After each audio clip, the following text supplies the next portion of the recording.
Bom dia, boa tarde, boa noite. Seja muito bem-vindo, muito bem-vinda a mais uma aula de história. Vamos dar sequência ao fatismo, ao fascismo de Benito Mussolini. Isso aqui na aula passada eu mostrei para vocês como que ele alcançou o poder, como ele chegou ao poder. Aí, ao chegar ao poder, eu vou mostrar para vocês depois as medidas que ele tomou para ter esse poder supremo, esse poder do Dulce. Logo em seguida, turminha, depois do Mussolini, eu tenho um slide que eu mostrava no nono ano e eu acabei não colocando, mas eu vou colocar de novo, mostrando os traços do totalitarismo, as características que a gente vai perceber, tá? E ao final da aula eu boto também trechos de um livro que eu li nas férias, se chama As Origens do Totalitarismo, de uma filósofa chamada Hannah Arendt, famosíssima, é um livro de referência, assim, quando se trata de totalitarismo, então de nazismo, stalinismo e fascismo. Eu trago um texto para vocês sentirem que totalitarismo não é ditadura. Totalitarismo é uma coisa além, a mais, tudo bem? Então tá aí. Como eu coloquei na aula passada, né? Aqui você tem as fotos do Mussolini, né? O Dulce, e aí até acho que a Macchione foi, né? Colocando a foto, né? O fotógrafo colocando ele em cima, né? Porque a gente olha para ele está acima de nós, né? Esse é um dos efeitos clássicos de governos autoritários, de fotografar o líder, o fotógrafo estando embaixo, para o espectador, aquele que for analisar a foto, sentir embaixo, né, do líder. O líder estando acima de você, como está aí agora na sua tela aí do seu computador. Aí a sede do partido, né? E eu comentei com vocês. Sim, né? Só é sim para tudo que o líder disser. E aí, a questão, analogia entre o líder e o Império Romano, né? Do Mussolini ser o novo Júlio César, né? Ia colocar a Itália, né? No cenário mundial. É isso que nós vimos na aula passada, né? Que eu comentei. E aí, a foto, né? Mais uma vez, uma foto que pega o líder de baixo para cima, né? E ele sempre com gestos. A questão de gestos é incrível analisar. Você vê as falas do Hitler ou do Mussolini muito teatrais, né? Bem enfáticas, enfim, bem teatrais, tá? Quando ele chega ao poder supremo, né, líder supremo, olha o lema do fascismo: ler, obedecer, crer, obedecer e combater. Perceba, crer, acreditar, sem duvidar, né? E já que eu creio, eu obedeço, irei obedecer. Não irei questionar o que meu líder disser, o que o líder colocar para nós. E combaterei. Serei um combatente. Irei lutar e defender o fascismo até a morte. Porque o fascismo é minha vida. E é isso mesmo. Você vai ver no último trecho da aula mostrando isso. Que não existe mais lógica, sentido sem a existência do partido, sem a existência do fascismo ou do nazismo. Vai ser característica dos dois. Até mais do nazismo, turma. Eu andei a maioria dos líderes gesticularam muito, acho que para alcançar o sim, gesticulam demais, né? Essa é uma coisa impactante, né? Como você vai no teatro ou você vai num show, né? Uma coisa mais para conquistar, para cativar o público, né? Bem isso. Ele cria uma polícia, a polícia secreta, né? Que são os esquadros, mas ele cria também a OVRA, que é essa polícia secreta, né? A sigla, né? Dos esquadros, dos camisas negras do Mussolini, que são fundamentais para espalhar o terror, o medo, a desconfiança. O sentimento de terror é fundamental existir dentro do totalitarismo e em todos da sociedade. Literalmente, todos e todas. Mussolini, obviamente, cria um tribunal especial, obviamente, um tribunal em que a lei não vai ser aplicada da mesma forma para todos, obviamente. Dependendo de qual, nem classe social. Aqui a gente não fala de classe, aqui a gente fala de raça, né? A questão da raça perfeita. Então, se você é judeu, se você é homossexual, você é cigano, você será perseguido, você vai ser julgado, você vai ser condenado por isso. Perceba, não é uma questão de classe. Por isso que a gente fala, nós historiadores falamos que fascismo e nazismo não é de esquerda. Porque eles não enxergam a luta de classes. Para você ser um movimento de esquerda, você tem que enxergar um movimento de classe, uma disputa de classes sociais. No nazismo e no fascismo não existe classe social. Existe a soberania de uma raça superior e que tem que exterminar as outras. Por isso que nazismo e fascismo eles não são de direita. O nazismo e o stalinismo são totalitários? São totalitários. Mas isso aqui é uma diferença gritante já em relação à classe social. A esquerda vê uma questão de classe e a direita extrema, né, extremista aqui, vê uma questão de raça, não de classe. Certo? Em 27, ele cria a Carta del Lavoro, a Constituição da Itália, né, a Constituição do Trabalho, e isso gera as leis trabalhistas da Itália. E aí, eu lembro que eu fui na faculdade de Direito, junto com a minha irmã. Eu fiz um curso com a minha irmã junto, lá na USP. Lá. E é assim, gente. Se você, por exemplo, quer estudar Direito, quando acabar a quarentena, você pode ver uma aula lá na São Francisco. Você entra numa sala, senta e vê a aula. E aí, foi uma aula bem que o professor tratou sobre isso, sobre essa questão das leis trabalhistas. E a gente comenta, né, que o Vargas, a gente vai ver o Getúlio Vargas na apostila 3, o Vargas ele foi um cara que se utilizou muito das leis trabalhistas da Itália. Né? Então, tipo, a CLT, a nossa lei trabalhista, é a lei trabalhista da Itália, do fascismo. Não, isso é mentira. É totalmente equivocado isso. E por quê? Porque a nossa lei trabalhista, ela tem, se você pegar a lei trabalhista e pegar a Carta del Lavoro, a lei trabalhista, ela tem, sei lá, 6, não sei, não é 600, eram centenas, vou colocar centenas de artigos. A Carta del Lavoro tinha 17 artigos.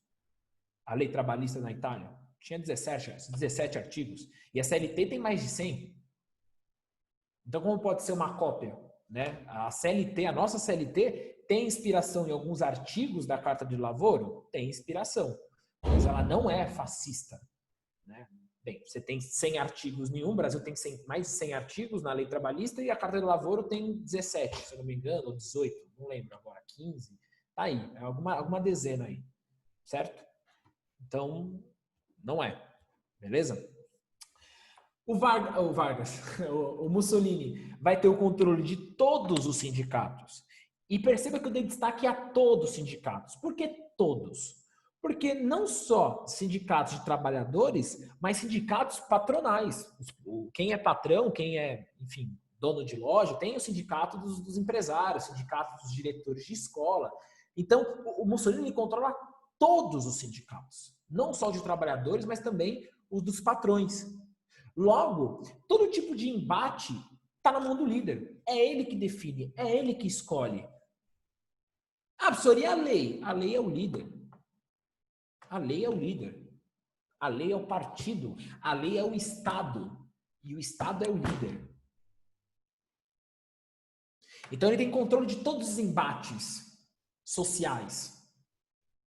Ele coloca fim à luta de classes. Não tem luta de classes aí. O explorado, o explorador. Não, ele controla tudo. Ele controla. Ele acabou. Não tem mais luta de classes. É luta pelo partido. É luta pela Itália. Isso não é de esquerda. Isso não é uma lógica de esquerda. Certo? E o dopolavoro, o controle do depois do trabalho. Dopolavoro, depois do trabalho. Depois do trabalho, o que você vai fazer? Você tem um controle também do que você faz depois do trabalho. Você tem, o dopolavoro, escreva aí, o dopolavoro é o controle do lazer de todos e todas. Controle do lazer. Você vai ouvir uma programação do rádio, vai ter propaganda do partido. Você vai num teatro, você tem propaganda do partido. Você vai num estádio de futebol, você tem propaganda do partido. Todo tipo de lazer, o pós-trabalho, é controlado pelo Estado. Isso é totalitarismo. A resposta do Mussolini à crise de 29 foi uma resposta clara e evidente o seguinte: vamos para a guerra. Vamos para a guerra. Vai ter a Segunda Guerra Mundial. A resposta do Mussolini é uma resposta de uma expansão territorial e militar, e perceba aí as regiões da África que o Mussolini quer e que não foram cedidas, oferecidas à Itália após a Primeira Guerra Mundial. O sentimento de revanche. Eu ter uma expansão territorial é garantir o quê? É mercado, é garantir mercado consumidor, garantir matéria-prima. Então, o crescimento atrelado à guerra. E, obviamente, gera emprego, né? Os soldados recebem uniforme, recebem salário, são soldados profissionais. Então, a solução da crise de 29 foi essa. A expansão territorial, garantir emprego para as pessoas criarem as armas bélicas, né? Criar os armamentos, certo? E garantir emprego para as pessoas, né? Na área militar e na área das indústrias bélicas, nas indústrias armamentistas. Tudo bem? Beleza? E para finalizar, após a crise de 29, você tem uma aliança com a Alemanha, né? A Itália e a Alemanha, o Hitler e o Mussolini andarão juntos, né? De mãos dadas. Certo? Alguma dúvida nesse slide? Eu finalizei esse slide. Alguém tem alguma dúvida? Se alguém tiver, pergunte, por favor. Tá? Se ninguém falar nada, eu vou seguir. Tá?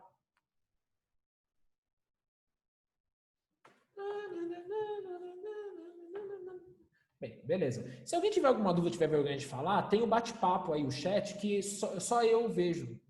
As pessoas, o restante da turma não vê o que você escreve. Então você pode utilizar o bate-papo, que é privado, né? Só eu vou saber. Tudo bem? Beleza? Seguindo, falta uma coisa fundamental para o governo específico do Mussolini. É algo específico dele, do Mussolini, que é o famoso Tratado de Ladrão. Ladrão, ladrão, ladrãozinho, ladrão. Ai, Chaves. Aquele episódio é triste. Pô, acusar o Chaves de ladrão, triste aquele episódio. E o episódio de Acapulco também, quando deixa um pobre coitado sozinho lá, todo mundo viajando para Acapulco e ele fica sozinho. Esse episódio eu lembro quando eu era criança, eu chorei. Juro, sério mesmo. É da hora quando ele tá no hotel com o seu barriga, que ele fica todo felizão vendo a vista. Ótimo. Não, Da hora. Acapulco é maravilhoso. Episódios, todos os episódios de Acapulco é maravilhoso. Meu Deus do céu. Enfim, o que foi o Tratado de Latrão? Foi finalmente um acordo de paz entre o governo italiano e a Igreja Católica. O Mussolini garante para a Igreja Católica o que é hoje o Vaticano, a criação do Vaticano. E aí Mussolini, então, tem um aliado fundamental que é a Igreja, que é a Igreja Católica. Se liga o seguinte, quem é católico aqui, né, no grupo, ou quem fez catequese, eu fiz catequese. Nossa, eu fiquei... Nossa, uma coisa que eu falo, porque eu falo pra minha mãe, eu falo, mano, não acredito que você fez eu fazer catequese. Eu perdi as corridas de Fórmula 1. Eu era uma época que eu adorava a corrida de Fórmula 1. E a minha catequese... E aí tinha que ir de domingo na igreja, né? Putz, perdi as corridas. Bem, beleza, que era só o Schumacher ganhando, né, na época. Mas tudo bem, né? Queria ver. Nossa, eu ia com o maior cara de burrado. Acho que o padre falou, não, aquele moleque tá com o capeta lá. Olha a cara de bravo dele. Olha lá, é uma oração, reza, não sei como se fala, aí da Igreja Católica, né? Alguém sabe o nome dessa oração, dessa reza? Enfim, alguém sabe? Eu não sei. Tem um nome?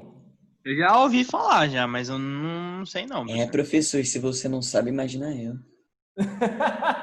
Olha lá, creio em Deus Pai Todo-Poderoso, Criador do céu e da terra, em Jesus Cristo, seu único Filho, nosso Senhor, que foi concedido pelo poder do Espírito Santo, nasceu da Virgem Maria, padeceu sob Pôncio Pilatos, foi crucificado, morto, sepultado, desceu à mansão dos mortos, ressuscitou ao terceiro dia, subiu aos céus, está sentado à direita de Deus Pai Todo-Poderoso, onde há de vir julgar os vivos e os mortos.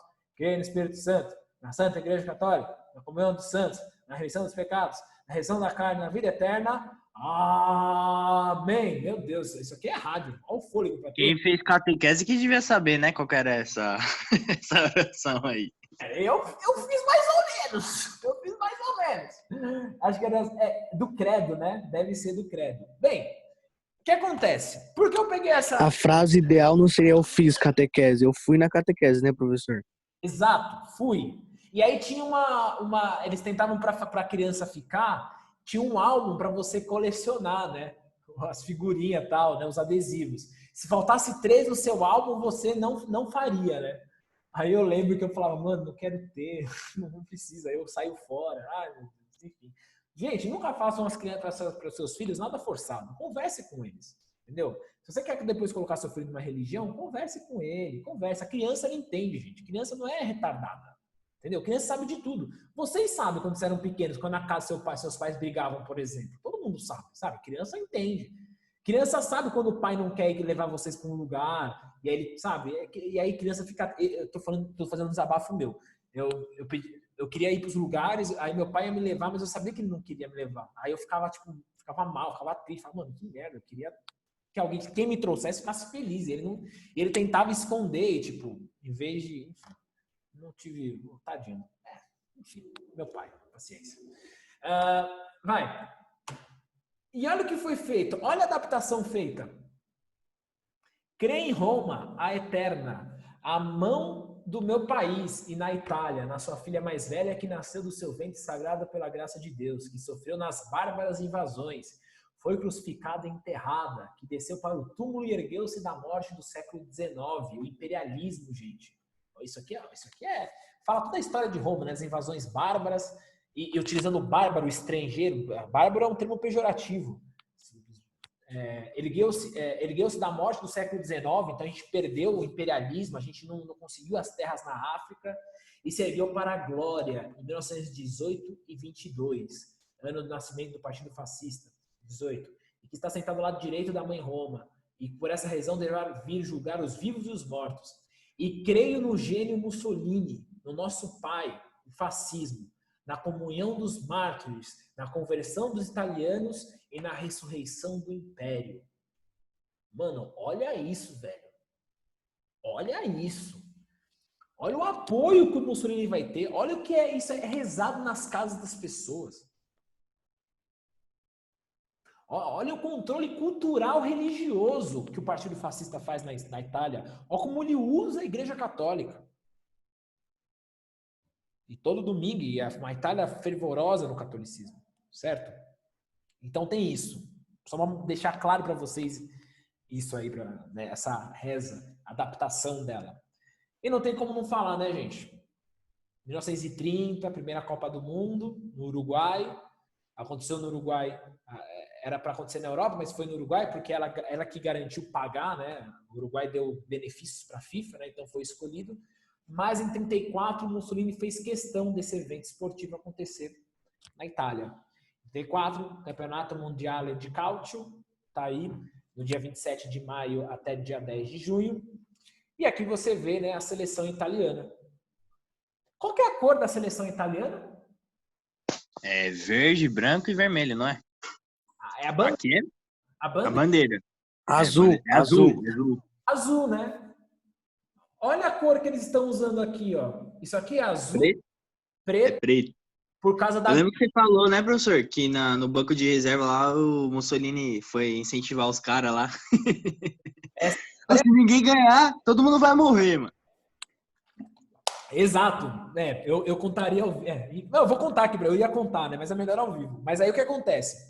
Aqui, turma, você tem a seleção da Itália não usando o azul, usando a cor da milícia, dos esquadres, da milícia do Partido Fascista, da polícia do Partido Fascista. Olha isso, e fazendo a saudação, né, pro Duce. Olha isso. E a famosa azurra, né? Você sabe por quê? Eu acho que o Luan falou as bandeiras da cor da Itália. Não tem azul. Por que a seleção da Itália usa o azul que não tá na bandeira? Alguém sabe? Eu já contei isso pra vocês no nono ano. Com certeza. Alguém lembra? Alguém sabe por quê? Se contou no nono ano, eu tenho crédito, então, porque eu não tava. A Holanda... Não ia lembrar, certeza. Eu ia lembrar, com certeza. A Holanda também. A Holanda, na bandeira, não tem laranja. E a seleção é laranja. Até o apelido tava, já era, acho que era laranja mecânica, né? Seleção do Cruyff, de 74. Não, 74 e 78, né? Mas surge em 74 a laranja mecânica. São as cores da família real. A família real italiana, do Vittor Emanuele, é azul. E a família real, o brasão da família real italiana é azul e da família real holandesa... E desde lá o pessoal pagando pau pro Brasil, né? Pode ver que até tá aparecendo lá no cantinho lá. Ah, tá, sim, né? As bandeiras aqui, sim, claro. Mas aí você tem essa substituição, né? Essa apropriação do Estado. A seleção italiana não vai representar o povo, vai representar o Estado, é o partido, é o fascismo. A seleção não é italiana, a seleção é fascista. Pesado isso, cara. Olha a intromissão disso, a intromissão do Estado. E aqui a Itália, a final foi contra a Tchecoslováquia, a final dessa Copa. E a Tchecoslováquia era um país comunista.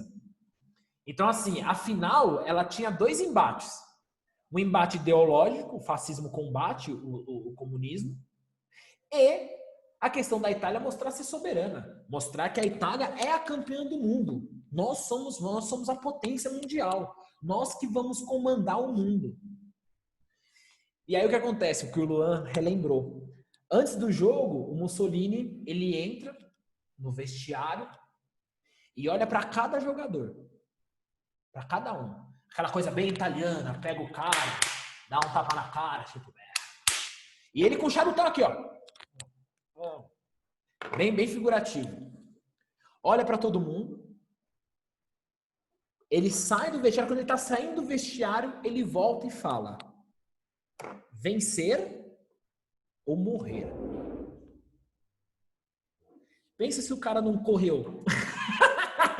Pensa se o seu jogador italiano não correu. Ele deu a vida em campo, literalmente.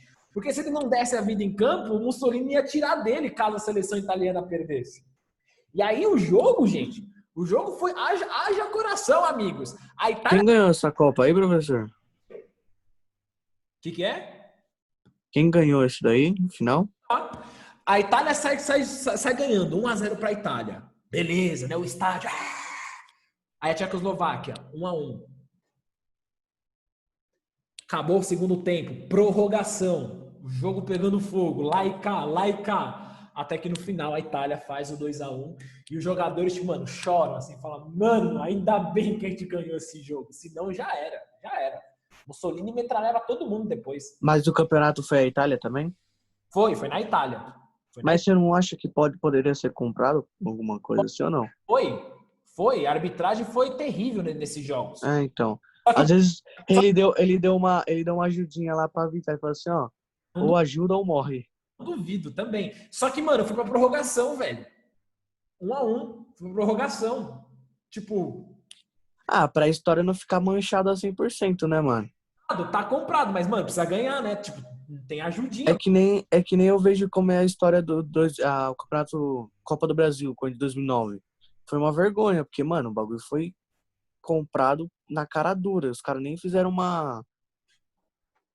Quando o Ronaldo Fenômeno. Mas que vocês ganharam, não ganharam? Então. Mas por isso não foi comprado. Foi? Pra mim. Ah, tá. Eu discordo. Eu sou corintiano roxo. Eu não tô falando que não jogaram bem, mas assim, foi foda. Segue. Seguinte. Aí as características do totalitarismo, né? Várias coisas que eu coloquei que eu falei na aula passada, eu tô repetindo aqui para ficar bem estruturadinho para vocês. Isso se aplica para os dois, né? Para o Mussolini e para o Hitler, né? A famosa frase, né? Nada deve existir acima do Estado, fora do Estado ou contra o Estado. Tudo é o Estado. Você falar não, lembra lá da sede do Partido Fascista, né? Sim, velho. É só sim que você fala. Então, nada acima, fora ou contra o Estado. Se você tentar se colocar acima, fora ou contra, é morte, é execução, tá? Inverte aquela lógica do iluminismo, a lógica liberal. A justiça não vai ser igual para todos. Nem todos terão direito de defesa. O liberalismo jurídico garante que você tenha direito de defesa e garanta que a lei que é aplicada para mim seja aplicada para você de maneira igual. Acabou. No totalitarismo não tem isso. Não existe isso. Crítica ao liberalismo econômico, né, por causa da crise de 29, a crise do mercado mundial, dessa forma, né, de enxergar o mercado. Então, o Estado tem que ser na economia. E a crise do liberalismo político, né? Mostrei para vocês que a democracia é um problema. A democracia é um problema, porque a democracia barra o nosso líder, faz com que o nosso líder não aplique aquilo que vai ser o melhor para a nação. Ele sabe o que é o melhor para a nação, porque ele encarna a população, ele é a população. Eu não tenho como falar não a ele. Ele sabe o que é. A democracia é um atraso. Atrasa a chegada da Itália ao seu posto que ela merece, ao posto de grande império, né? Resgatar o que foi o Império Italiano. Bem, culto ao líder, né? Um Estado totalmente padronizado. Não à toa que você encontra as fileiras, né? Muito característico isso, quando a gente vê fotos do nazismo e do fascismo, os soldados, toda aquela organização, aquela padronização, todo mundo com a mesma roupa, igual. né? A diversidade é problema, diversidade é ruim, porque diversidade é você questionar e não pode ter diversidade, é padrão, eu quero todos padronizados. O nacionalismo, como a nação de mais alta forma da sociedade, e o nacionalismo sendo muito enriquecido, né? O nacionalismo ele é inflamado, ele enche com o romantismo, né? Como é o resgate do passado. Eu tenho que olhar para o passado. Porque o presente italiano, o presente alemão, o tempo, né? O tempo presente, ele é de fracasso, né? Tratado de Versalhes para a Alemanha, não cumprir as promessas para os italianos. Então, tudo isso, turma, faz com que, mano, eu tenho que resgatar o passado.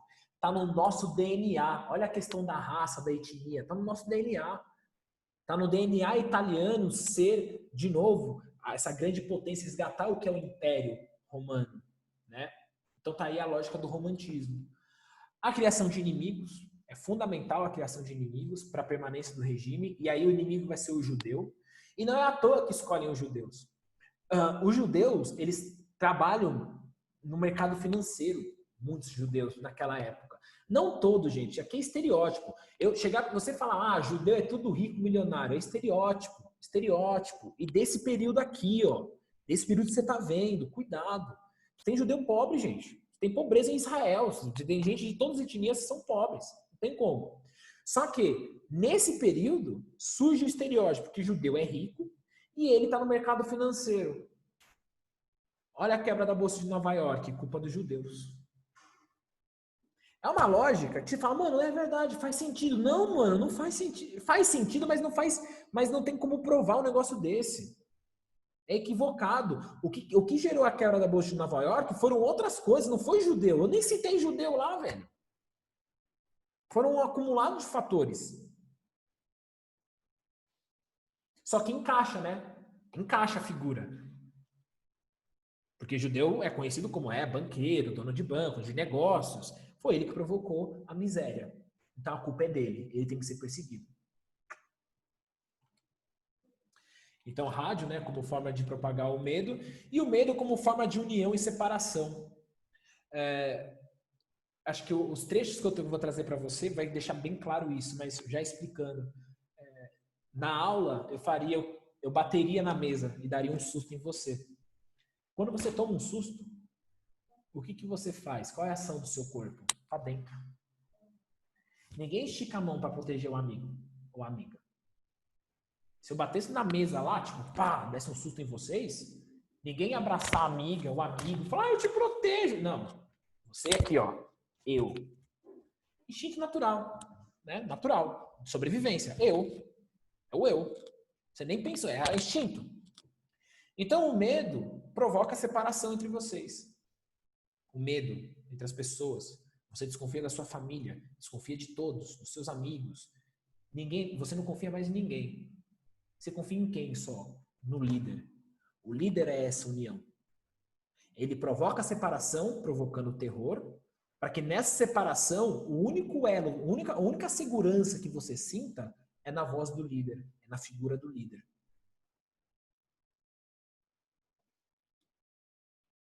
Certo? E aí, para finalizar a aula, os trechos do livro que eu peguei aqui, e que são ótimos, eu acho que são ótimos. Espero que os trechos passem o sentimento, o que é essa coisa do terror. Tá? Os movimentos totalitários são organizações maciças que se distinguem dos outros partidos e movimentos pela exigência de lealdade total, irrestrita, incondicional e inalterável a cada membro, né, a cada membro individual. Acho que eu li certo. Movimentos totalitários são organizações maciças que se distinguem dos outros partidos e movimentos pela exigência de lealdade total, irrestrita, incondicional e inalterável e cada membro individual. Não se pode esperar essa lealdade a não ser de seres humanos completamente isolados e desprovidos de outras relações sociais. Você não pode ter relação social. Ele quebra as relações sociais, quebra as relações de afinidade. Você tem que sentir o terror, é para você se sentir isolado. Totalmente isolado. Totalmente. E por que, e por que isso? O líder, esse sentimento de isolado, não é só para os opositores. Essa é a grande diferença, mais uma grande diferença da ditadura. Se você pegar a ditadura militar brasileira, outras ditaduras, teve uma galera que conseguia se organizar, uma galera que conseguia fazer movimento de protesto, músicas de protesto, como a do Chico Buarque, e quem apoiava o governo estava de boa. No totalitarismo, o terror é com todos. Todos. Ah, mas eu sou apoiador do Mussolini. Velho, você vai ter medo também. É com todos. É com todo mundo. E se for matar, vai chegar aqui nessa questão de matar um aliado, uma pessoa que apoia o governo. Diferente dos outros líderes, o líder ele proclama para si a responsabilidade de todos os atos. Todos. Sou eu. Os atos sou eu. É graças a mim. Todos os atos. Proezas e crimes cometidos por qualquer membro ou funcionário em sua qualidade oficial. Esse é o aspecto mais importante do princípio da liderança, onde cada funcionário não é apenas designado pelo líder, mas é a sua própria encarnação viva. E toda a ordem emana supostamente dessa única força onipresente. Um tirano, um ditador, jamais se identificaria com um subordinado. De uma ditadura, sou eu, comandante, e aquele é meu subordinado. Ele não fala em meu nome, sou eu. No totalitarismo, você é o líder. O líder fala pela sua boca. Você encarna o líder. O totalitarismo, você encarna o pensamento dele. Você se sente ele. Você se sente forte como ele, velho. Seguindo, último. O líder não tolera críticas aos seus subordinados e súditos, uma vez que todos agem em seu nome. Se eu criticar o cara, você está criticando o líder, você está criticando o Mussolini, você está criticando o Hitler. Se deseja corrigir os próprios erros, tem que liquidar aqueles que cometeram por ele. O erro só tem a opção de ser uma fraude. O líder estava sendo representado por um impostor. O líder te deu uma ordem. Sei lá, te deu uma ordem de você fazer tal coisa e tem que dar certo aquilo. Se deu errado, o líder estava errado? Não. Você não cumpriu de maneira correta. Então você é um impostor. Você não é um fascista de verdade. Então você tem que morrer. E esse cara que recebeu a acusação, ele aceita. Ele fala, verdade, eu não mereço existir. Eu sou um fracasso. Isso é totalitarismo. Isso é totalitarismo, galera. Deu pra sentir? Tipo, mano, caraca, velho. Quando eu li isso aqui, eu falei, mano, é isso. É uma coisa aqui, ó. E com todos. Com todos. Dane-se você é apoiador. Se o partido falar, você tem que morrer, o apoiador vai falar, sim, eu entendo o motivo da minha morte, eu mereço morrer. Eu sou um traidor. E nem eu tenho consciência disso, mas eu sou um traidor. Olha isso, mano. Olha isso. Eu não percebo que eu sou um traidor, mas se eu trair, por favor, me execute. Isso é totalitarismo. Isso é totalitarismo.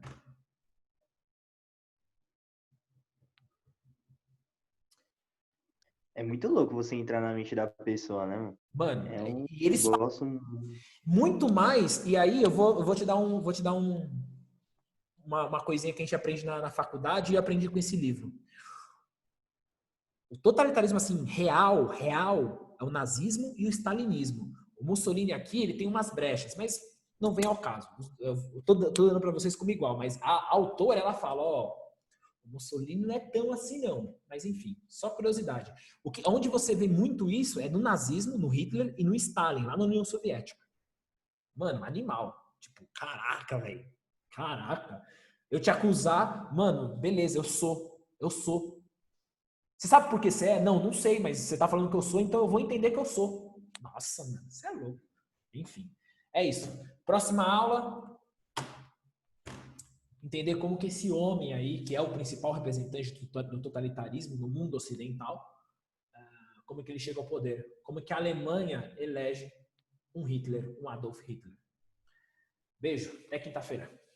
Falou, professor, até quinta. Falou, professor. Tchau, pro, Heil até Hitler. aqui.